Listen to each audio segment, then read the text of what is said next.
We've already established that when you send current through a wire, it gives rise to a magnetic field.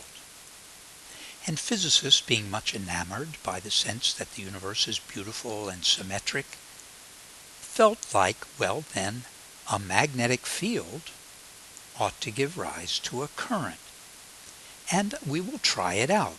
I will bring a magnet up to some wire, and indeed there will be a current, but only briefly.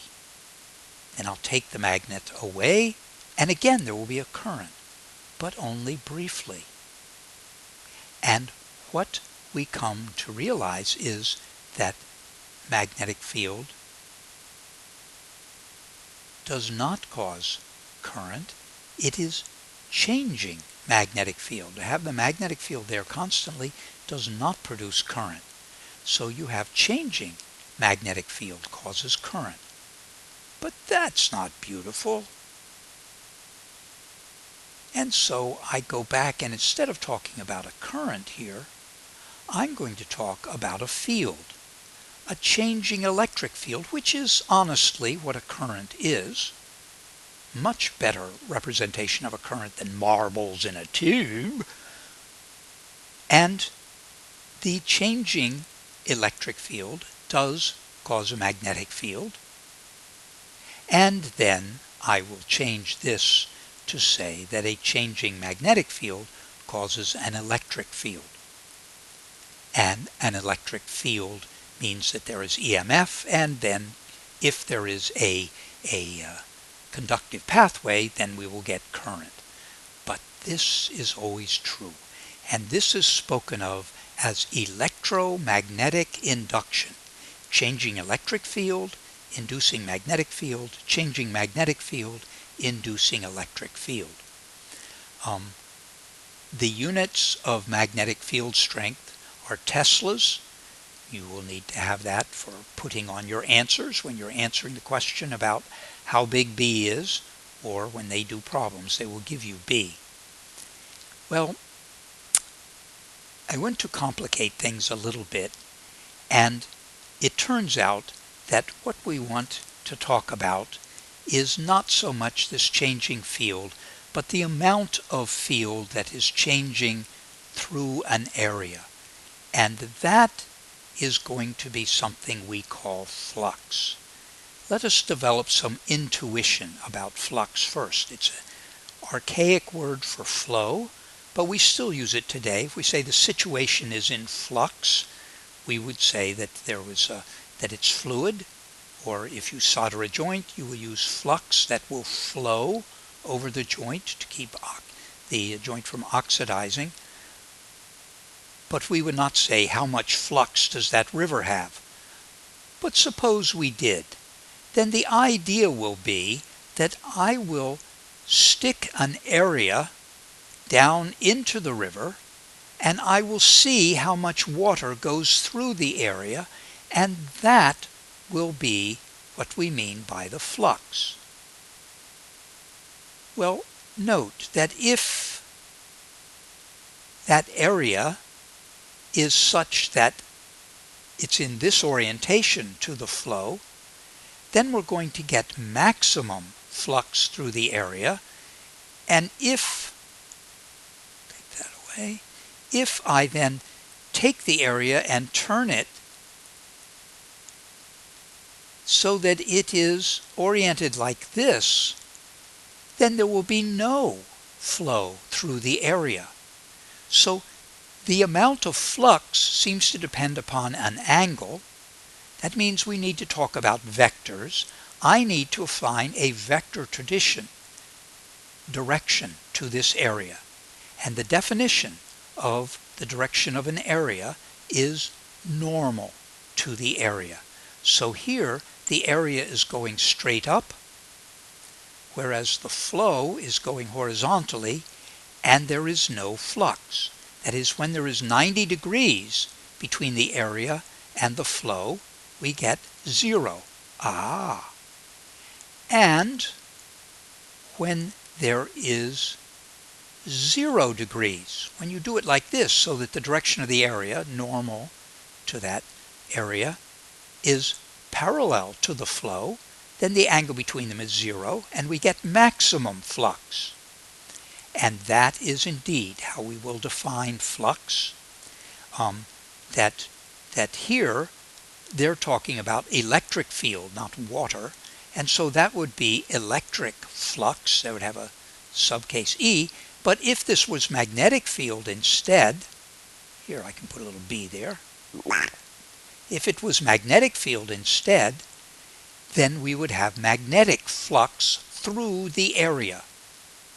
And that would be the dot product of the field and the area, which is the magnitude of the field, the size of the area, and the cosine of the angle between them. So would you please try that out in these problems? And let me note that what you need to get the flux, notice it's in Tesla meter squared, that is field strength times area, that you would need to know B, and you would need to know A, and then you need to take the cosine of the angle between them. Here the area is coming out towards us. The magnetic field is going off to the right. Here the area is going to the right and the magnetic field is going to the right. Here the angle between them is 60. So, changing flux causes, magnetic flux causes current, but really what we want to say is that changing magnetic flux causes EMF. And of course, if there is a conductive pathway, then this electromotive force will then result in current. And it turns out that the magnitude of the EMF, and hence the magnitude of the current, do not depend on the change in flux, but the rate of change in flux. This is known as Faraday's law of induction. Now, suppose I take a magnet and I stick it into this coil. If there is changing flux, which there will be as this approaches the coil, then that's going to cause an EMF, that's going to make current to flow. Of course, if I stick it in and then stop, then there is still flux through the coil, but there's no change. And if the rate of change is zero, then the EMF will be zero. Okay, so I'm going to stick this magnet in, and suppose that resulted in a current that went down in this wire. If you do your right-hand rule, I think you will find that this end of the solenoid is, yeah, I know you did it, the north end. That is, the field lines will go towards that end through the center, and then they'll come out of that end, come around and come back in here. Well, that's going to be a solenoid which attracts this magnet. And once it gets inside with the field lines going to the right, it's going to continue to attract it. The magnet is going to accelerate through the coil and come out of it at a high rate of speed. That is a violation of conservation of energy. You can't, with just a little nudge at this end up with this thing going at a tremendous rate of speed here. Where did that kinetic energy come from? And so, what we find is that if you stick this magnet in, the current flows in this direction, which I think you see makes a magnetic north at this end, which tries to push the magnet away. Even if the magnet is inside of here, it's still trying to push it to the left, because the field lines go to the left throughout the center. That is, this has produced the changing flux as you stick that in, has produced an EMF that pushes current away from the high potential and towards the low potential. sticking this in produces an EMF that tries to push it out. Suppose instead you decided to push it out. Maybe it's inside there and you say, oh, you want me to go to the left? Okay, I'll go to the left, and you decide to move the magnet in this direction. But that is going to produce an EMF in the opposite direction if the flux is changing in the opposite direction, and that moving the magnet to the left is going to make a current. This EMF would make a current which, right,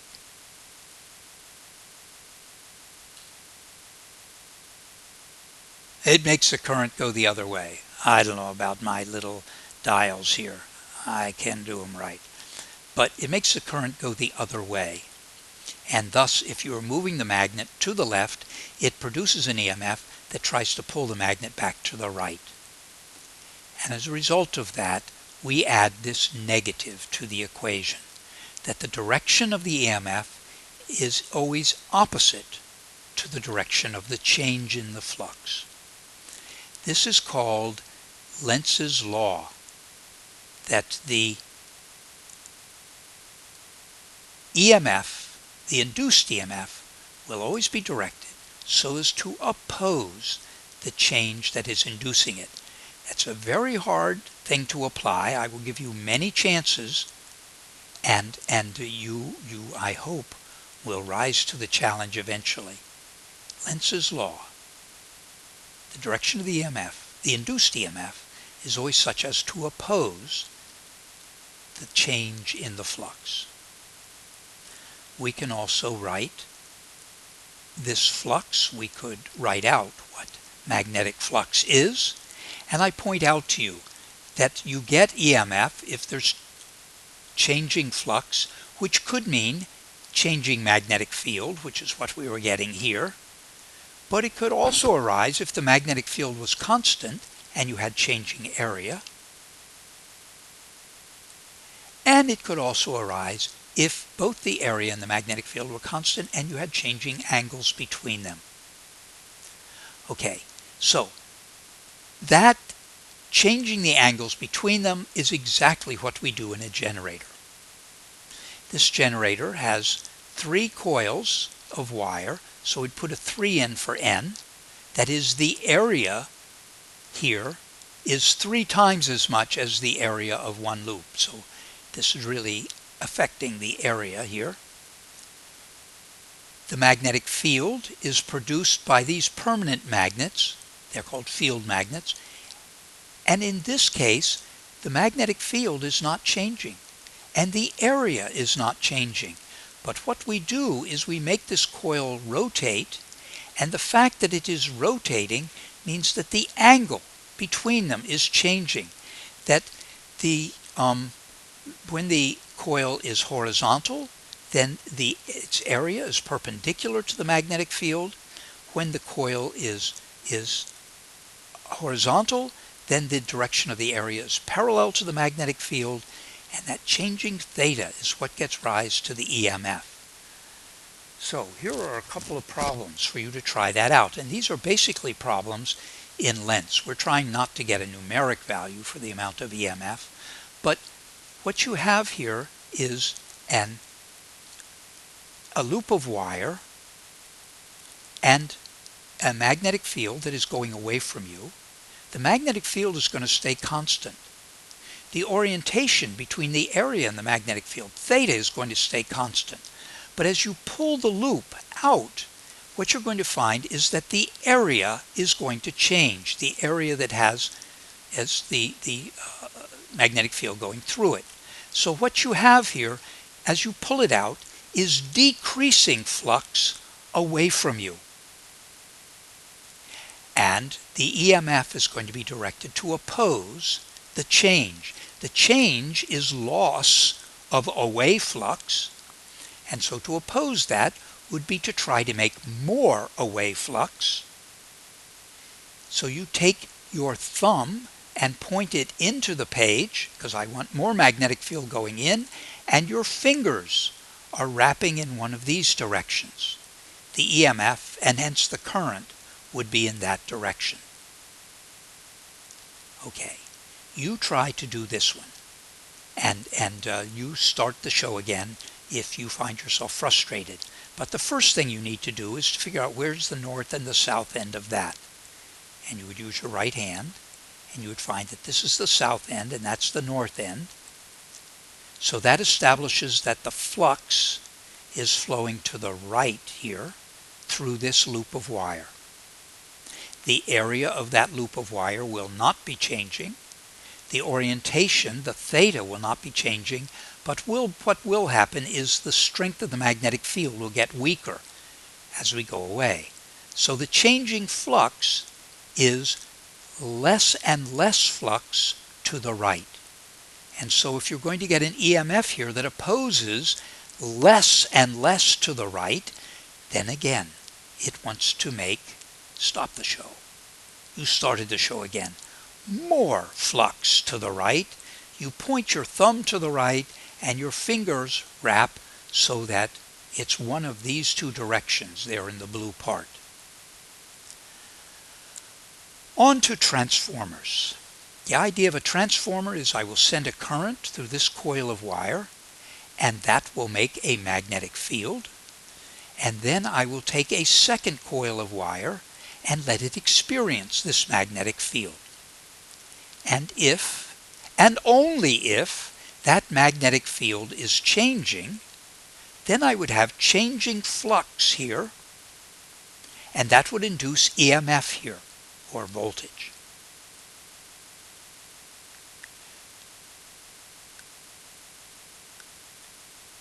If you had, and I want the magnetic field, the flux through these coils, to be the same magnetic field that's over here.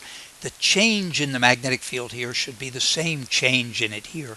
And so one of the things we do is to wrap these coils around the outside of those coils. That would make it very hard to see, but then they would both experience the same changing magnetic field. Or we put an iron core in the magnet, and that channels the magnetic field.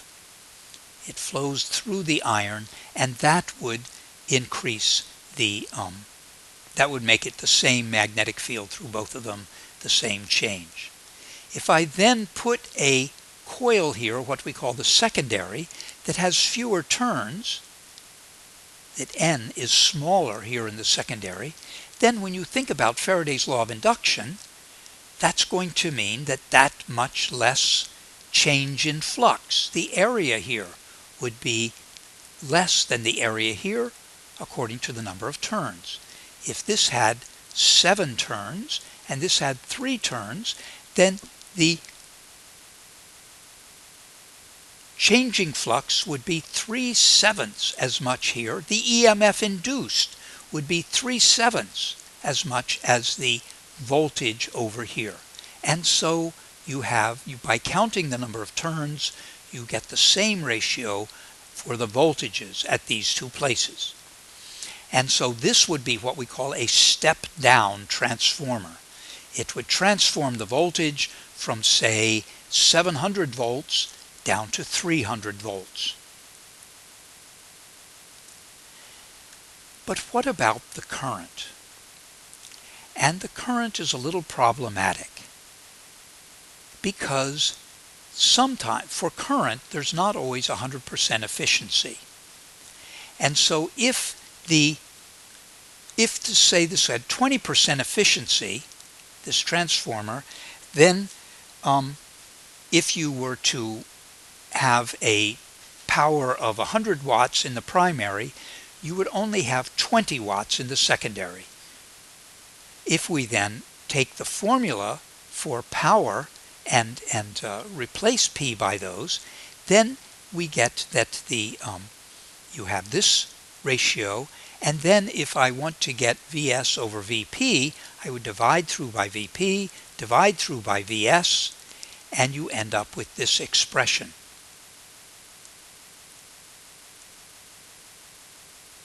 I go through this process every time I want this. But if you want, you could just remember that the efficiency term goes with the primary current. I think that would always work. That if you did this NP over NS, then this would be VP over VS, and this would be IS over IP, but you would also want to have the efficiency down in the denominator. If it's 100% efficient, which is always the case for voltage, if it was an ideal transformer, then the current would be exactly inversely proportional to the number of turns. So you do this problem, you do that problem, oh look at that, only 80% efficient. And finally, we learned way back in February that it was more efficient to transport voltage at high voltage. If you're trying to get 1,000,000 watts to Richmond and you transport it at 500,000 volts, then the current only needs to be 2 amps, which means the power loss in transport is going to be less. We try to reduce the resistance by having fat wires, but there's a limit to how far that will get us. If instead you transported it at 1/100th the voltage, then the current would be 100 times as much, but the power loss in transport would be 10,000 times as much. So it is because of the economy that we like to transport at high voltage. But if you're going to transport at high voltage, then you need a transformer to step it up to the high voltage, and when it gets to Richmond, you need transformers to step it back down. And if you're going to use a transformer, then it's not enough to have current, it's got to be changing current. It's got to be alternating current, because that will produce an alternating magnetic field, and that will produce alternating flux in the secondary, and that will permit the transformer to work. So we use AC in our homes because that permits us to use transformers. Transformers permit us to transport it at high voltage, and thus for the economy we use AC. AC is dramatically more dangerous to us than DC, but it is cheaper.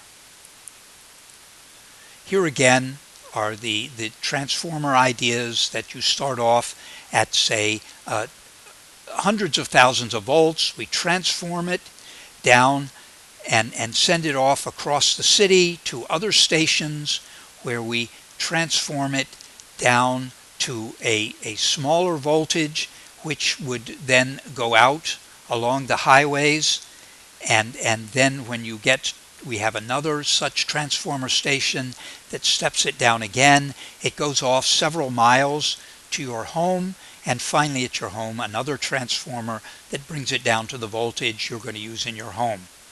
If your voltage comes in underground, then your current, then you're going to have a transformer like this. If it comes in above ground, you would have a transformer like that. Thank you.